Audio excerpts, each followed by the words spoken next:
All right, what is up, y'all? So today we're going to talk about the deadlift and how to do it properly. And specifically, we're talking about dumbbell deadlifts because I feel like dumbbells are something that most people are going to have more access to in a home workout situation versus a barbell. All right, so remember what a deadlift is. A deadlift is basically picking up a dead weight off the ground.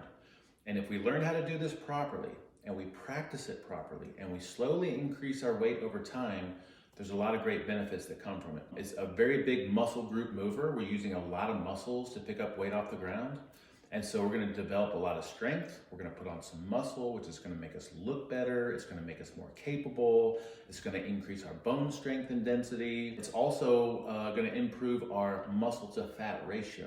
And this is one of the best movements to do that with. It also translates into other movements. So what you'll notice is the more you practice the deadlift, the more you increase your weight with it, the better your posture is going to be, because throughout the deadlift, we're having to keep our shoulders pinched back. We're having to keep our back nice and flat. And so our walking is better, our sitting is better. It translates into all the other movements that we want to practice. Now, ideally, we're starting this movement from the ground because that's the functional aspect of this, right? In everyday life, when you're picking things up, you're going to be picking them up from the ground. You're not going to be standing up with them already. But we may find that it's easier once we get to that first standing position to get into proper positions throughout the rest of the movement from that standing position. So I'm going to encourage you, when you go to pick up your dumbbells for the first time, that you still try to perfect the movement, you try to perfect your form, and then once you get to that standing position, it's probably easier for you to do a little bit better with the form. Now, to get set up for the movement, we want our dumbbells outside of our feet. We want a relatively closer stance. So this is feet up under hips versus a wider stance like a squat stance where feet are up under the shoulders. So feet are up under the hips.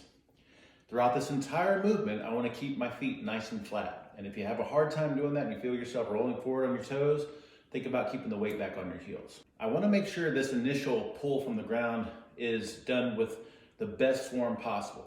Although you will find that when you stand up with it, it might be easier to start from that standing position, but still, we want to practice picking up from the ground because that's the functional based aspect of this movement. So when I go down to pick up these dumbbells, I am pushing my hips back, which forces my chest to kind of lean forward and bend at the torso.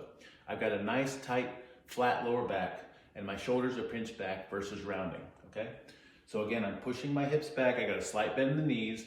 Once I've bent over here, then I can bend down with my upper body and my hips going down at the same time. I'm gonna pick up these dumbbells and then again, make sure I'm nice tight posture. I got a nice tight flat lower back. My shoulders are pinched back. As I stand up with it, my upper body and my hips move at the same time.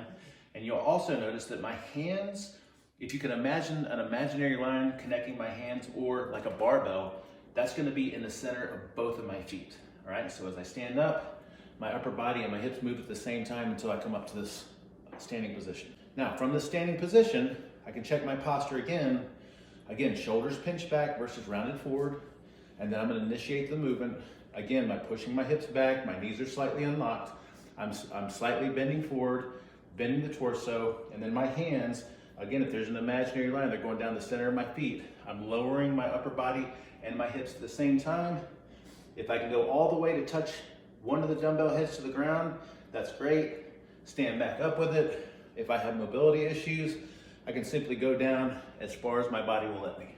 Now, to develop strength and musculature, we're looking for sets of 5 to 10 reps. I think a really good number is going to be 5 or 6 reps per set.